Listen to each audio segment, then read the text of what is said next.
Pakistan hand కుట్టాను, మీకు normal hand కుట్టాను. అదే ఈ కుర్చీలు వస్తుంది. నాకు ఖర్చు కొట్టలేదు మీరు. ఖర్చు ఎవరు కుట్టాను? ఖర్చు పండించాలంట అందరం. అది పెద్ద కుట్టడం కట్ చేసి ఇచ్చాను. చాలా సింపుల్. చుట్టుపక్కల కుట్టేసి అంటుంది. నాకు చుట్టుపక్కల పెద్ద ఏముంటుంది, నాలుగు పక్కన కుట్టేసి అంటుంది. 5-15 గంటలు మళ్ళీ అయిపోతుంది. ఇప్పుడు వచ్చి నాకు కొన్ని కొట్టండి, నాకేమన్నా లెక్కలేకండి.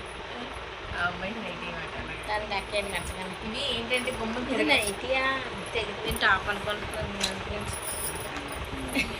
ఇక్కడ నేను షేప్ తిరగట్లేదు చిన్నవి, అందుకే దానికి అరిగించేస్తుంది అనమాట. తిప్పినప్పుడు పీచులు వచ్చేస్తున్నాయి. చిన్న సరుకు కదండి, అందుకే దీని మీద చెప్పాలంటే ఇప్పుడు అలా కుట్టిన తర్వాత మన చేతిలో ఫాస్ట్ పెట్టానమాట. బాగా అనిపించి చాలా బాగా వచ్చింది, నచ్చింది నాకు. ఇది కూడా దానికంట కట్ అబ్జర్వ్ చేసేస్తుంది అన్న. అది కూడా వేరేగా కుట్టాను, అసలు పైన జాకెట్ కుట్టాను. మర్చిపోయేసారా? పీచులు వచ్చేస్తున్నాయి అని చెప్పేసి మళ్ళీ దీనికి వేరే పాటు కుట్టి అతికించి ఇలా పెట్టాను. చిన్నది వచ్చిందని అడిగిస్తారా? ఓన్లీ షేప్ వచ్చింది కదా.